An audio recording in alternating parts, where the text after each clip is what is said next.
Hello, everyone. Hi, everybody. Welcome back to the Joys of Alzheimer's. Thank you for joining us. My name is Rebekah Kochan. This is my wonderful husband, Dante. My name is Dante Rusciolelli. I have a last name too, but I just go by Dante on stage as a comedian. We're both comedians, and we own a business, and we are caretakers of Rebekah's father, Mel, who is a wonderful man who you guys are going to meet on an upcoming episode soon.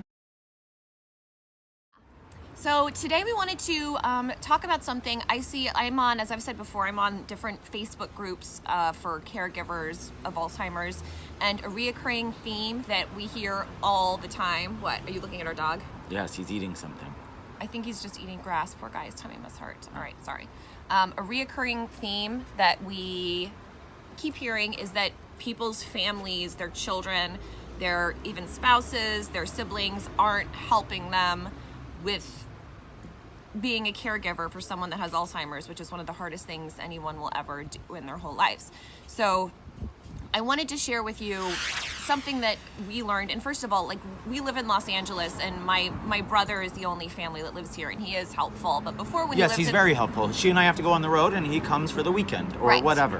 When my dad was still in Las Vegas, his sister was extremely helpful. She did everything for him, which I was And then so grateful his for. disease made him think she was doing bad things, which she wasn't. Right, but that happens. I mean, that even happened with one of his, what was she? Like a caretaker. He wanted her gone because he thought she was trying to get people to... we thought she was stealing too, and stuff like that. Well, he was also saying that she was on the second story doing stuff in the attic, and there's no second story or attic. So it was a hot mess. And we had to fire this lady over nothing. And what's crazy is when my dad would be telling you these stories, he seems like he's totally fine and with it, but obviously like he's not, because he doesn't have a second story in his house. Right.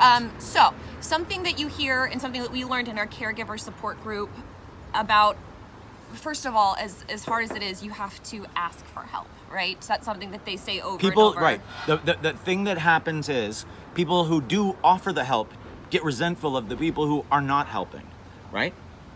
And the people who are not helping assume that you are so good and powerful that you're easily doing this.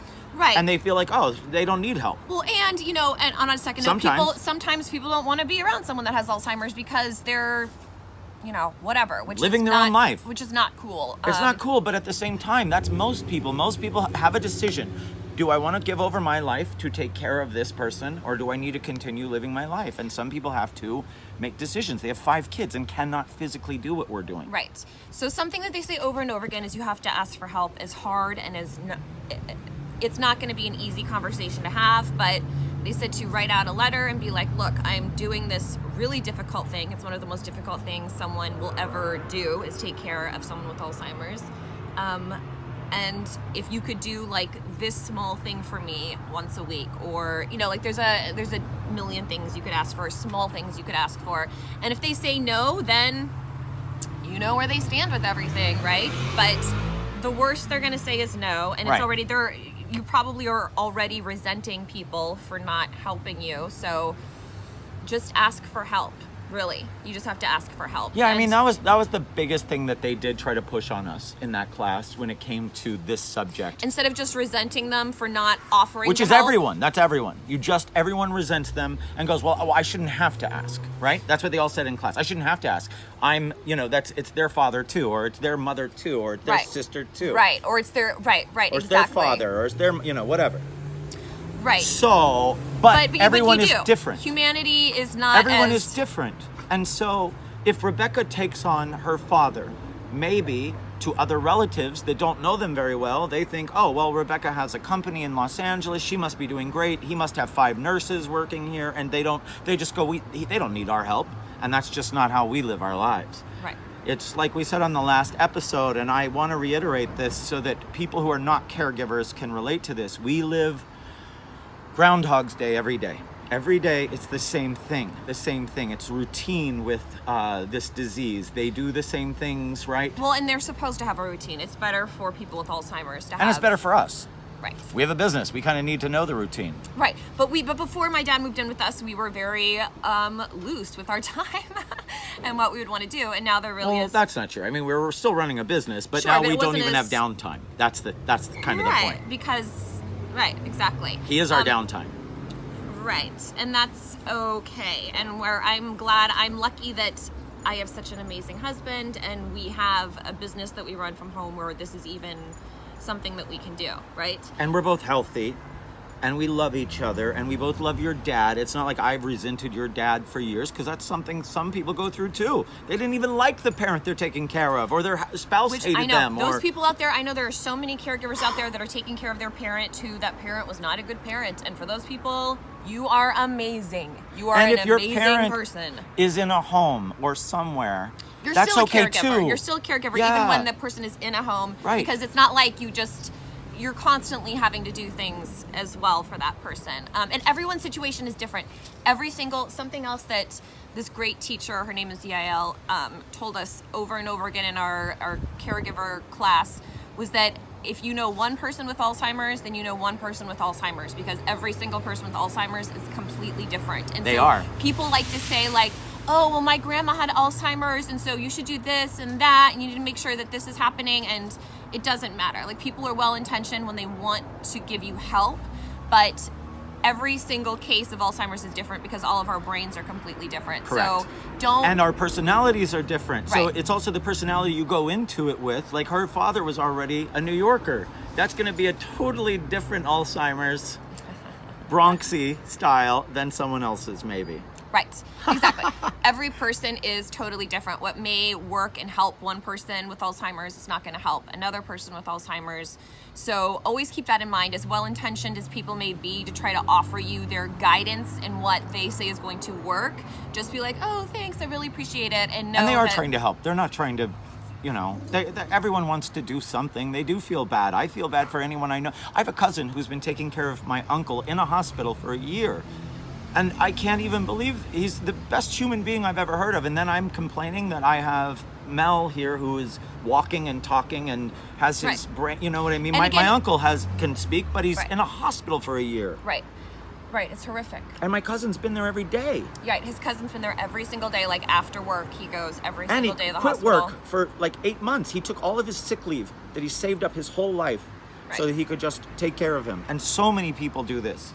Right. If you so love many your people- loved one, you almost have to give up your own life for them. Which you shouldn't have to, but that's the way that it is. You know what I mean? But just know that if you're watching this and you're a caregiver, you're doing an amazing job. Really, you're amazing. You're amazing. You're I'd love to amazing. know from you guys watching, because I don't know enough about other countries when it comes to this. Is there a program in your country or another country that you know of? We're in America, by the way. We're in We're in California. America. That takes care of the people with Alzheimer's, because there's so many other countries that have better health care than us. I know that there's in England, I've been corresponding with someone that I know they have like different daycare programs that you can go to No, that I think well, are so for do free. we. Oh, but we have those to are pay free. For them. Right, yeah, right, yeah, right. I It's, see. It's different. Right, like our adult daycare or whatever that's nearby is extremely expensive. It's $127 a day. We all know that we all give to charities, and we all get the letters saying give to charity. So where does this money go? Well, some of it actually goes to programs. There are lots of places you can get help. Even like YMCAs have programs in your town that might have an Alzheimer's class one night a month or something. But a lot of people don't live in places where there's any resources anywhere nearby, especially in America where people live in very rural places sometimes where they're not close to anything Well, going thank God on, we you know all what I have a mean? telephone now. Right, and we all have the internet, and really, like, this is such a gift that we're able to share our experiences of this nightmare of a disease. And just as I've said before too, my husband and I are well aware of the fact that this is a steady decline. Like, our lives are just going to get more complicated as this goes on. Like, we're not naive to thinking that it's not going to be like that. However, can I say this? I'm a very positive person, and so is my wife. Well, I try to be. And so I try. when he starts going like this, she and I will go like this. We're gonna instead try. of following him down.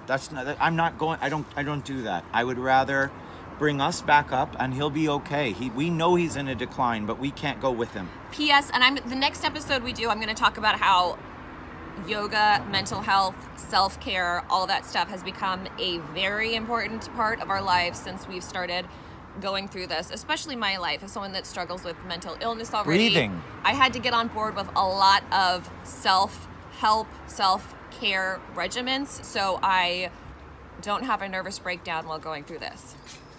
So Right.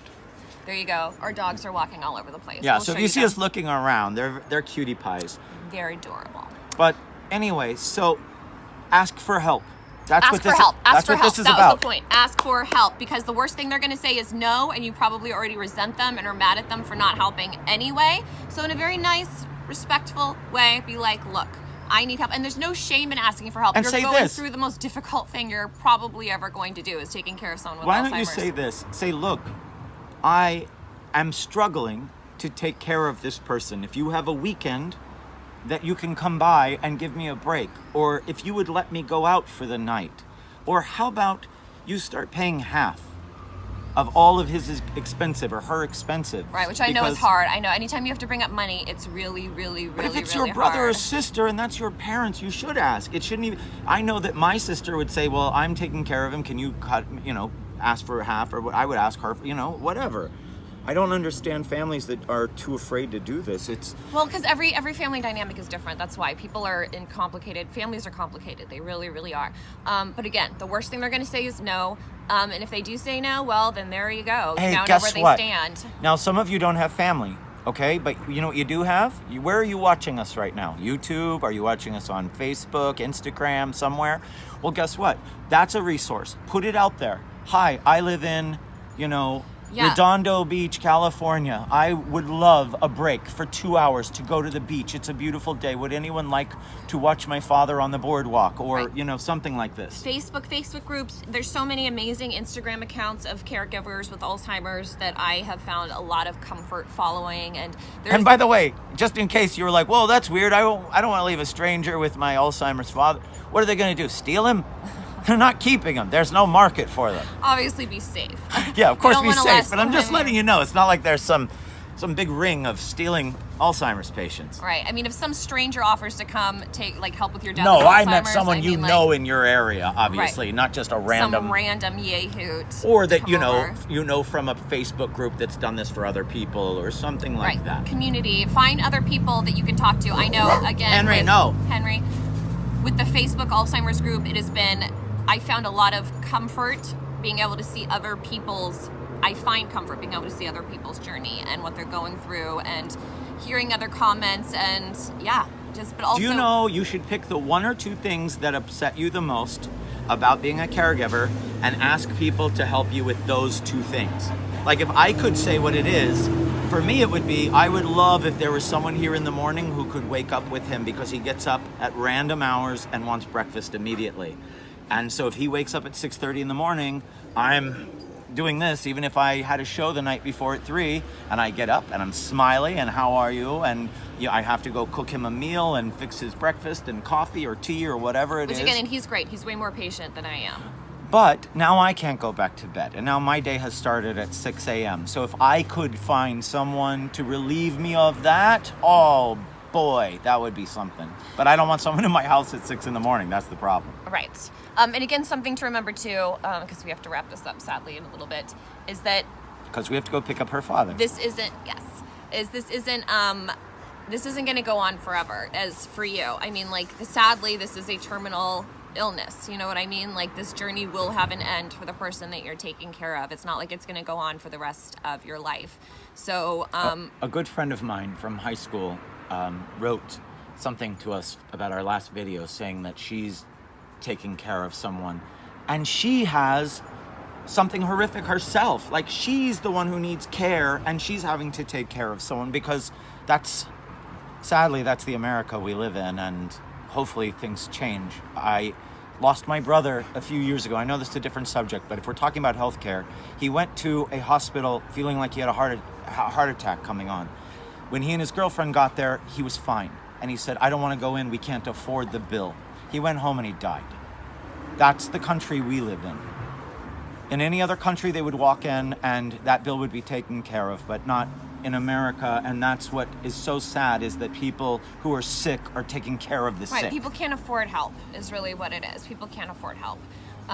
So you have to figure out ways to help yourself, right? And community. That's what this is about. Community. Ask the community for help. Ask your family for help. It's okay. Right. It's okay to ask for help. always, always, always, always, always. And remember, you're not alone. We're right here with you guys. Right. And take care of yourself. It's very important to put yourself, your needs, Make have to come yourself before. happy. The keys to life are love, health, happiness, safety, and freedom. Make sure that you give yourself all of those things. Yeah. And until next time, thank you for joining us for the joys of Alzheimer's. And have a great day. Bye. Bye.